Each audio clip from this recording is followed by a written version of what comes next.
About a month ago, the Congressional Budget Office made some ridiculous statements and reports about slashing VA benefits. Guess what? It's not going to happen. Since this announcement, there's been a lot of chit chat. The CBO, let's run to the bank with what the CBO says. This is a non-lawmaking agency, right? The CBO, they're over here, bill and a law, right? Like it needs to actually be introduced and be accepted. You know how many bills don't turn into laws? We're not even at that stage yet. So we have a government agency. None of these guys served and they don't care. They like count beans for a living, right? These guys didn't serve. They count beans for a living. They're like, oh, let's look where we could save money. So I got a couple things to say about this. 3 in particular, even though I'm holding up 6. The CBO does not make the law, period. They make recommendations.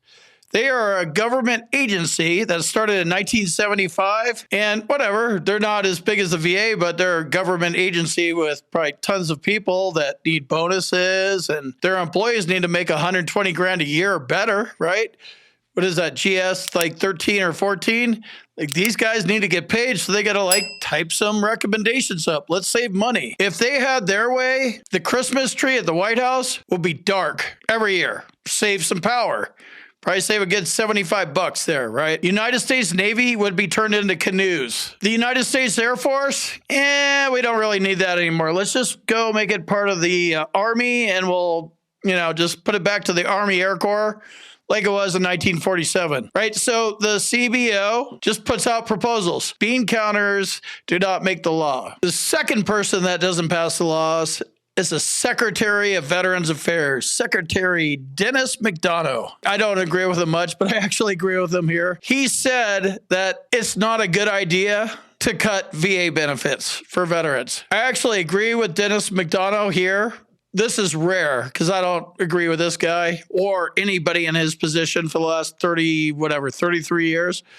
But he said it's not a good idea to propose slashing veterans benefits if they make over a certain amount. So I agree, but he has no power either. He can implement things, but again, he also is not a guy that makes the law.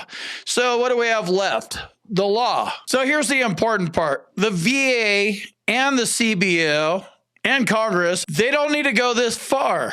Because if they start proposing these things, look at like what happened with the proposal to tinnitus. Well, we're going to lump it in with hearing loss, and you got to have that too. And sleep apnea will have 0% rating if you have a CPAP.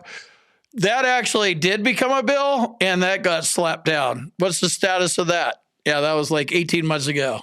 Good luck. Whatever, not saying that, some of these things won't slide through, but that didn't go anywhere. This hasn't even rise to the level of a bill yet. It's going nowhere. The VA, Congressional Budget Office, the bean counters, Congress, the lame politicians, they don't need to be this overt.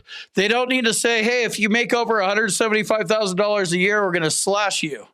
They could just keep doing what they're doing covertly. They could just be sneakily behind the scenes, denying our claims. Oh, veteran, we love veterans. Oh, thank you for your service so much. You don't have a nexus, claim denied, right? Oh, we sent you to our C&P examiner, our guy that we pay, and we're going to go with him, so your claim's denied. There doesn't need to be a big announcement that there's going to be slashing. They can just keep doing what they're doing. This whole proposal, nobody's going to be reducing any veterans benefits because they could just use what they have right now. No diagnosis, no symptoms, no nexus. If you don't have one of those 3 elements, you're done. Claim denied. Not service connected. Sorry, we love you and thank you for your service, but we're not going to pay you. This is really simple, guys. You served, you deserve. Figure out what you need to do with your claim, how you got denied in the past, appeals process, whatever. Get medical evidence and go in your VA disability claim. Once you're on the other side of that, you need to defend your VA disability claim.